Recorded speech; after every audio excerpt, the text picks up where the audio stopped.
I'm already needing to catch my breath. This is gonna be a long video to sit through. Hey everyone, welcome to my channel. If you're new here, my name is Nicole. I'm 27, married, and I have a 19-month-old daughter named Owen. If you've been here before, then welcome back. Thank you so much for stopping by again. Today I have a really exciting announcement for you if you haven't already been able to tell by the title. And it's been a long time coming. I actually had this video filmed months ago and I lost all of my footage. I have sat down to film it numerous times since then, and I've been sick with a virus for the last month or so.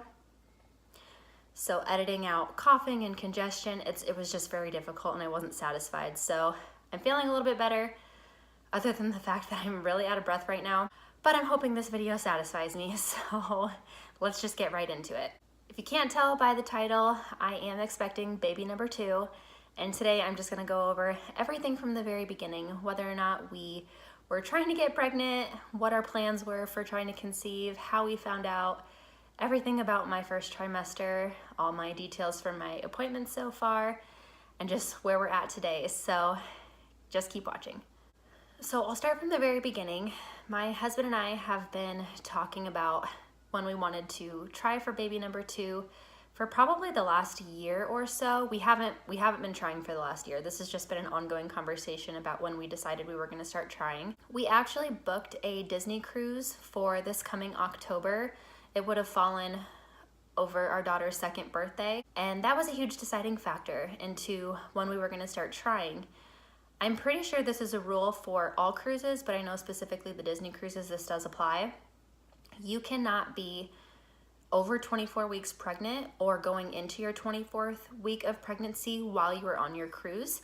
So that would have put us at beginning to try around May or June, depending on what day of the month my ovulation date fell on. Obviously, we're coming into June right now, and I'm 16 and a half weeks pregnant today. So our plans did change. Around Valentine's Day, my husband and I were having quite a few conversations about having baby fever and, you know, if we wanted to try sooner. And to be quite honest, my husband kept making up all these excuses about why we should maybe cancel our trip, or just making little comments about not really being that excited about it. And finally one night when we were out on a date, I just flat out said, you know, what's the excuse? Why do you not want to go on this trip? If you don't want to go, just tell me and we'll cancel it. And he did come right out and say, you know, I really do want to start trying for another baby. I was over the moon. I was beyond excited. The great thing about the Disney cruises is if you cancel far enough in advance, you can get up to 100% of a refund. So for us to start trying at that time, you know, several months sooner than we had originally planned, it wasn't going to hurt us. We weren't going to lose money. So we decided, okay, we'll try. We didn't cancel our cruise right away because who knows how many months it was going to take us to conceive. For those of you who don't know, my daughter Owen was not a planned pregnancy. We were actually using natural family planning as our form of birth control. So I was off the pill. I didn't have an implant, nothing like that for quite some time. And to be completely honest, I don't know that I was going about that form of birth control the right way. It could have taken us months actually to conceive Owen if we weren't following the appropriate steps the right way the first time. And it just so happened that we fell pregnant without really trying and realizing, you know, how long it could have taken us. So deciding to try for baby number 2 was very nerve-wracking for me. I was really nervous that it was gonna take us months to conceive, or we would have secondary infertility or something like that. So it was definitely an anxious time. Within the week of that conversation of Corey and I deciding that we were ready to start trying, I did ovulate, and March 2nd, I actually filmed my entire live pregnancy test. I was only 9 DPO, and I just happened to start testing because I had received all of my pregnancy testing strips in the mail the night before, and I thought, it can't hurt, you know? I woke up at 5:30 that morning and peed on a little stick, and it took about 5 minutes of me really staring at that test to see what I was seeing, because immediately it didn't look like a blatant negative to me, but I definitely had line eyes, and With Owen, that was not something I had ever experienced. Her pregnancy test was very, very positive, very quickly. I showed Corey the test because I was convinced this wasn't a full-blown negative test. And he was like, "You're crazy. I don't see anything. Just keep testing in a few days." I actually had a Clearblue test, which is a blue dye test. I know those are kind of unreliable. They're very known for evap lines. And so I ended up taking that test later in the day. It was with my second morning urine that day. And being 9 DPO, there was absolutely no chance I was gonna have a positive test. However, it was a positive right away. Definitely not an evap line. I showed my husband. He was like, "Yeah, you're pregnant." So we found out very, very, very early. I did have my labs drawn later in that week after I had found out and confirmed my pregnancy. We had our first OB appointment on April 1st, and we had our viability ultrasound. I measured at 7 weeks and 5 days, and baby's heartbeat was 170, I believe. Very strong. Everything looked really, really good. They didn't tell me whether or not I had another anterior placenta. I did have that with Owen, and they told me right away.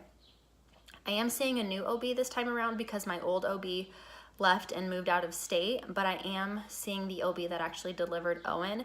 I absolutely loved her. She was awesome. My whole experience with her was great. So I went with her this time, and sure enough, she's been great every appointment. My 12-week appointment was pretty normal. They found baby's heartbeat on the fetal Doppler. It was 160s, 170s again.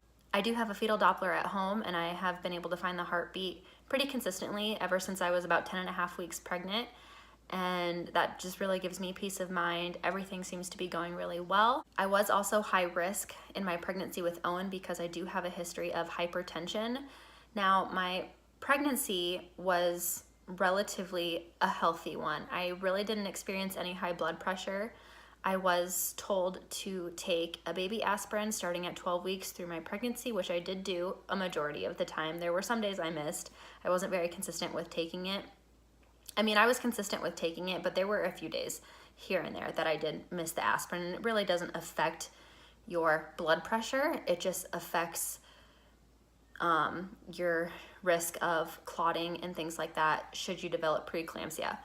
All of that aside, I am high risk again because of my medical history with hypertension. So I will be induced at 39 weeks most likely.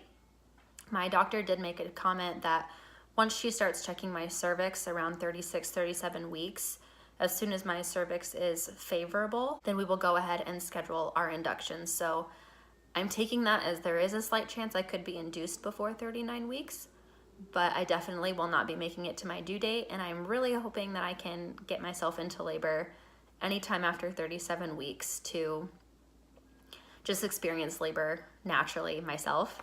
As far as symptoms and everything go, I had a lot of morning sickness. I was very, very exhausted all the time. Those were the exact same symptoms I had with Owen.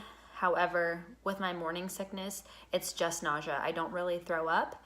I did throw up a couple of times in this pregnancy, but all of that went away at 10 weeks, exactly the way it did with Owen.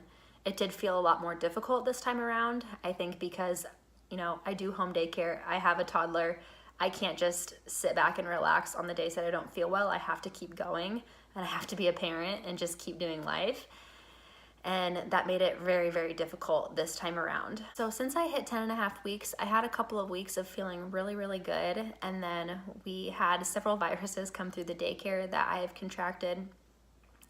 If you're gonna notice a lot of cuts and editing in this video, it's because I'm editing out a lot of coughing and congestion. I've had a cough for almost a month now from these just horrible viruses that I can't get rid of. So that is a downfall to this pregnancy, is my immune system has really, really crashed, and nothing I do seems to really help me feel any better other than just time. My little bump has definitely formed a lot faster. Things are starting to feel heavier. However, I have been doing a really good job of trying to walk quite a bit, especially taking Owen on walks. We've had a lot of rain here, so it isn't every day, but on the days that it's nice, I am determined to get out and walk a mile or two just to feel comfortable and keep my strength up. It's really helped with some of my ligament pains and everything, just being active. I really didn't work out a lot with Owen in my pregnancy. to be honest, I was kind of scared too once I found out I was pregnant. I lost a lot of muscle mass and everything just hurt. So everything hurts now, like very sporadically. I do have round ligament pain. Those growing pains are definitely painful, and I am experiencing them earlier than I did with Owen, but I do think being active and walking as much as I have been has really toned it down, and I'm feeling a lot better than I would have if I haven't been active, if I hadn't become active for this pregnancy. I had to pause the video. I thought Owen woke up, but she didn't, and we're good. So that has been the gist of my pregnancy so far. Nothing super crazy. I have my 16-week appointment tomorrow, and the day after that, my husband and I are going to an elective ultrasound clinic to find out the gender of our baby early. Corey and I are going to be finding out privately, and then next weekend we will be sharing it with our immediate family and then announcing it with the world. So follow me on social media. You can find me at Chasing Owen. I'll leave a link down below, and I will also be sharing the news with you in another video. Thank you so much for watching. I hope you stick around. Click that subscribe button, like this video if you want to see more pregnancy updates, and I will see you in my next video. Bye guys.